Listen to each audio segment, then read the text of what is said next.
Hello বন্ধুরা, সবাই কেমন আছো? আশা করছি সবাই খুব ভালো আছো।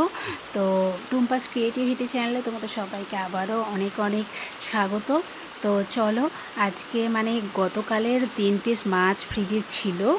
তো এই মাছটা দিয়েই আজকে তোমাদের সাথে একটা রেসিপি বানিয়ে শেয়ার করব। তো চলো রান্নাটা করতে শুরু করে দিই। তো বাইরে কিন্তু প্রচণ্ড বৃষ্টি হচ্ছে, যার কারণে ভয়েসটা তোমাদের কিন্তু শুনতে একটু অসুবিধে হতে পারে, তার জন্য আমি ক্ষমা চেয়ে নিচ্ছি।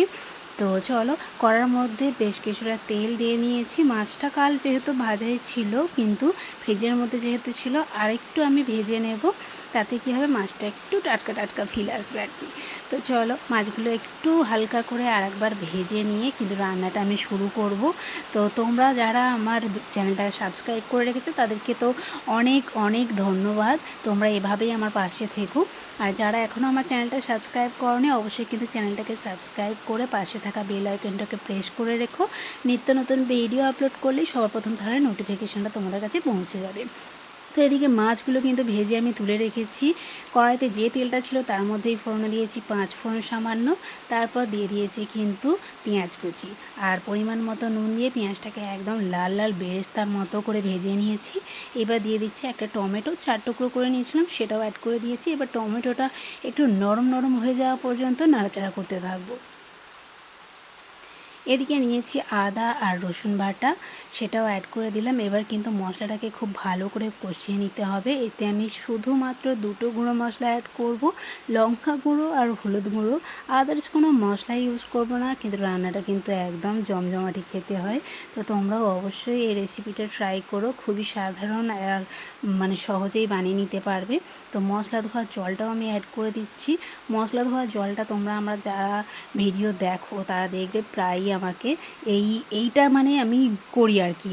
মশলা ধোয়া জলটা ইউজ করলে শুনেছি নাকি রান্নার টেস্ট আরও বেড়ে যায়, তবে সেটা আমি বলতে পারবো না। তবে আমি ইউজ করি, আমার আমার একটা ভেতর থেকে এটা ভালো লাগে আর কি। তো তোমরাও এটা করতে পারো। তো চলো, এবার কিন্তু আমি এই রেসিপির জন্য একটু মোটা মোটা করে লম্বা লম্বা করে আলু কেটে রেখেছিলাম, সেটাও মশলার সাথে অ্যাড করে দিয়ে ভালো করে কষে নিলাম। এবার পরিমাণ মতো জল দিয়ে ঢাকা চাপা দিয়ে কিন্তু আলুগুলো সেদ্ধ করে নেব।